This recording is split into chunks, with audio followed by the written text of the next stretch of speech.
রাহুল গান্ধী এবং অভিষেক বন্দ্যোপাধ্যায় একান্তে একটা বৈঠক করেছেন এবং এই বৈঠকের খবর সামনে আসার পর থেকে প্রদেশ কংগ্রেসের যে নেতৃত্ব, সেই প্রদেশ কংগ্রেস নেতৃত্বের মধ্যে একটা চরম হতাশা দেখা দিয়েছে। এবং শুধু যেই বৈঠক হয়েছে এটাই কিন্তু একমাত্র খবর নয়। রাহুল গান্ধী নিজে অভিষেক ব্যানার্জিকে ফোন করে তার বাড়িতে ডেকে নেন এবং তাদের মধ্যে একান্তে বৈঠক হয়েছে, যেটা জানা যাচ্ছে প্রায় ঘণ্টাখানেক। এবং আগামী যে 1 সেপ্টেম্বর পাটনায় বিজেপি বিরোধী সমাবেশ, সেই সমাবেশে যাওয়ার জন্য মমতা বন্দ্যোপাধ্যায়কেও বিশেষ অনুরোধ করেছেন, এটাও জানা যাচ্ছে। প্রিয় বন্ধুরা, আর কি এখান থেকে ঘটনা ঘটেছে এবং কি প্রতিক্রিয়া আসছে সবটা আলোচনা করব, সম্পূর্ণ দেখবেন। এ ব্যাপারে প্রতিদিন অনলাইন একটি সংবাদ করেছে, তার হেডলাইন আমি স্ক্রিনে দিয়ে দিচ্ছি এবং এখান থেকে আমি কিছু ইম্পর্টেন্ট জায়গা পড়ব এবং তারপরে আলোচনা করব।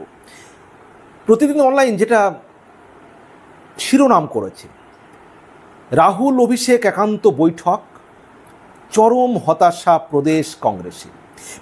যে প্রদেশ কংগ্রেস তৃণমূলের বিরুদ্ধে লড়াই করছে, বিজেপির বিরুদ্ধে লড়াই করছে, আর তারা যদি জানতে পারেন যে রাহুল গান্ধী অভিষেক ব্যানার্জিকে ফোন করে ডেকে নিয়ে একান্তে বৈঠক করছেন, তাদের মধ্যে একটা হতাশা আসবেই। অথচ আমাদের রাজ্যের প্রদেশ নেতৃত্ব যারা, তারা রাহুল গান্ধীর সঙ্গে বৈঠক করার জন্য, দেখা করার জন্য সময় পান না। এটা তাদের হতাশার কারণ হবেই। তৃণমূলকেই বাংলায় আসল কংগ্রেস ও বিজেপি বিরোধী মূল চালিকা শক্তি বলে মনে করছেন রাহুল প্রিয়াঙ্কা। এরকম একটা বিস্ময়ের সঙ্গে কিন্তু প্রশ্ন আসছে যে তৃণমূলকেই কি তাহলে আসল কংগ্রেস এবং সেই সঙ্গে বিজেপি বিরোধী মূল শক্তি মনে করছেন রাহুল গান্ধী বা প্রিয়াঙ্কা গান্ধী? এ প্রশ্ন কিন্তু চলে আসার কারণ কি? কারণ দিল্লিতে রাহুল গান্ধী তৃণমূলের লোকসভার নেতা অভিষেক বন্দ্যোপাধ্যায়ের সঙ্গে একান্তে প্রায় 1 ঘন্টা বৈঠক করেছেন। আর এই বৈঠকে চরম হতাশা নেমে এসেছে প্রদেশ কংগ্রেস নেতৃত্বের মধ্যে। এবং শুধু এটাই ঘটনা নয়, রাহুল গান্ধী নিজেই ফোন করে অভিষেককে তার বাড়িতে ডেকেছেন। রাহুল গান্ধী নিজেই ফোন করে ডেকে 1 ঘন্টা সেখানে আলোচনা হয়েছে। এবং আগামী যে 1 সেপ্টেম্বর পাটনায় বিজেপি বিরোধী সমাবেশ, সেই সমাবেশে যাওয়ার জন্য মমতা বন্দ্যোপাধ্যায়কেও বিশেষ অনুরোধ করেছেন রাহুল গান্ধী। এবার ভাবুন যে প্রদেশ কংগ্রেস নেতৃত্ব যে তৃণমূলের বিরুদ্ধে লড়াই করছে, তাদের সেই লড়াইয়ের যে শক্তি, স্পিরিট কোথায় যাবে, কোথায় থাকবে? প্রদেশ কংগ্রেসের যে স্পিরিট, তারা তৃণমূলের বিরুদ্ধে লড়াই করে, কংগ্রেসের বিরুদ্ধে, বিজেপির বিরুদ্ধে লড়াই করে প্রদেশ কংগ্রেস। রাহুল গান্ধী যখন মমতা ব্যানার্জিকে বা অভিষেক ব্যানার্জিকে এতটা গুরুত্ব দিচ্ছেন, তখন প্রদেশ কংগ্রেসের কি আর কোনো আশা বা একটা মনের যে একটা স্পিরিট, গতি, সেটা কি সত্যিই থাকে? তো বিশেষ অনুরোধ করেছেন মমতা বন্দ্যোপাধ্যায়কেও পাটনায় যে বিজেপি বিরোধী সমাবেশ হবে সেখানে যাওয়ার জন্য।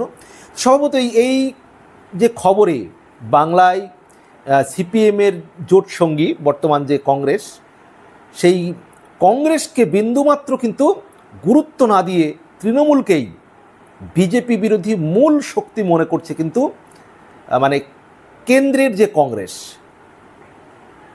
জাতীয় যে কংগ্রেস, তারা মনে করছে যে বিজেপি বিরোধীর মূল চালিকা শক্তি হচ্ছে তৃণমূল কংগ্রেস রাজ্যে।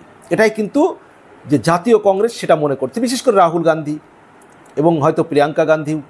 তো এমন ঘটনা খবর আসার পরে প্রদেশ কংগ্রেসে বিধান ভবনে একবার রীতিমতো শোক নেমে গিয়েছে।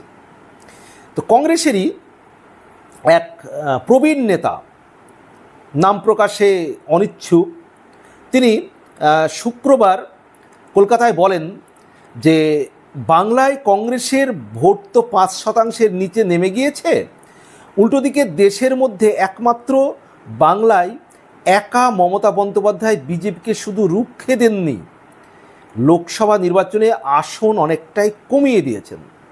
স্বাভাবিকভাবেই জনমানব শূন্য বিধান ভবনে বসে মাছি তাড়ানো বাংলার প্রদেশ কংগ্রেস নেতাদের আর কোনো গুরুত্ব নেই রাহুল গান্ধী, প্রিয়াঙ্কা গান্ধীদের। এটা কে বলছেন? নাম প্রকাশে অনিচ্ছুক একজন প্রদেশ কংগ্রেস নেতাই কথা বলেছেন। তার মানে যে তৃণমূল যেহেতু বিজেপিকে রুখতে পারছে, তাই জাতীয় কংগ্রেস, কেন্দ্রের কংগ্রেস, তারা প্রদেশ কংগ্রেসের পরিবর্তে তারা তৃণমূল কংগ্রেসকে গুরুত্ব দিতে চাইছে।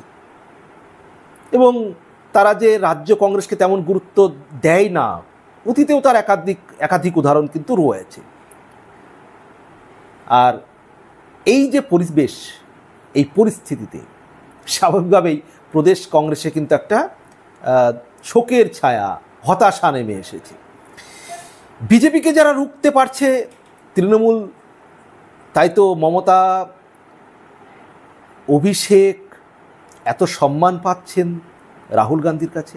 মানে যেহেতু বিজেপিকে রুখতে পারছে তৃণমূল, তাই মমতা ব্যানার্জি, অভিষেক ব্যানার্জি এত সম্মান পাচ্ছেন।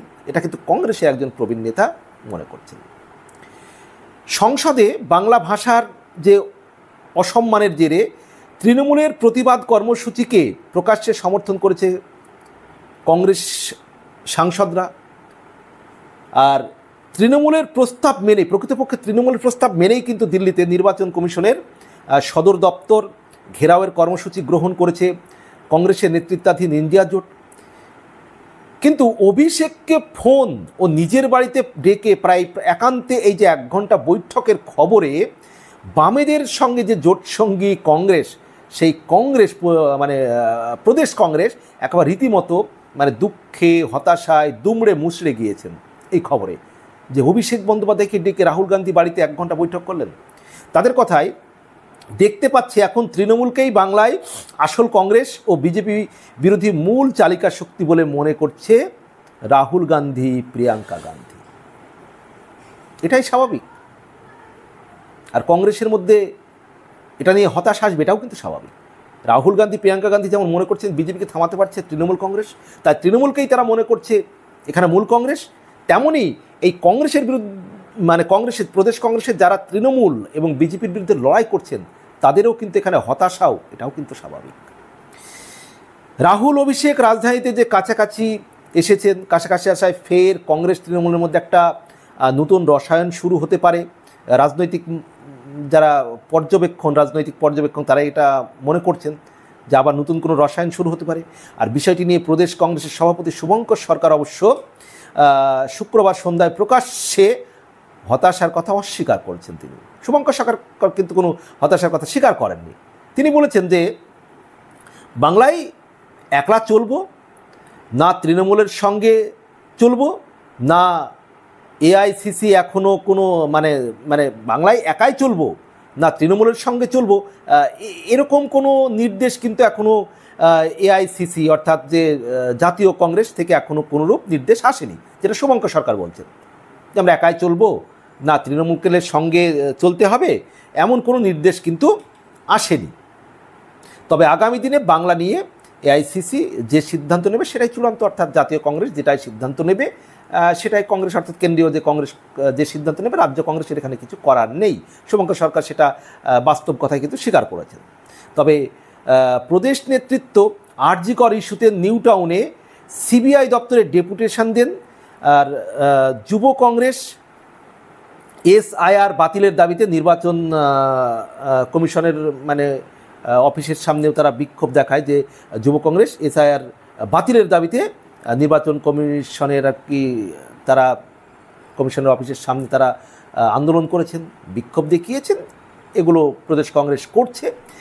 এখন দেখা যাক যে রাহুল গান্ধী এবং অভিষেক ব্যানার্জির এই যে বৈঠক, এই বৈঠক আগামী দিনে নতুন কোনো রাজনৈতিক সমীকরণ নিয়ে আসে কিনা পশ্চিমবঙ্গে, সেটাই এখন দেখার, সেটাই এখন বিবেচনার। প্রিয় বন্ধুরা, এই বিষয়ে আপনাদের কি মতামত রয়েছে? আগামী দিনে কি আবার তৃণমূল বা কংগ্রেস জোট হতে চলেছে বামেদের হাত ছেড়ে দিয়ে? এরকম সম্ভাবনা রয়েছে? কি মনে হয় আপনাদের? জানাবেন কমেন্ট বক্সে। ভালো থাকবেন, সবার জন্য শুভকামনা।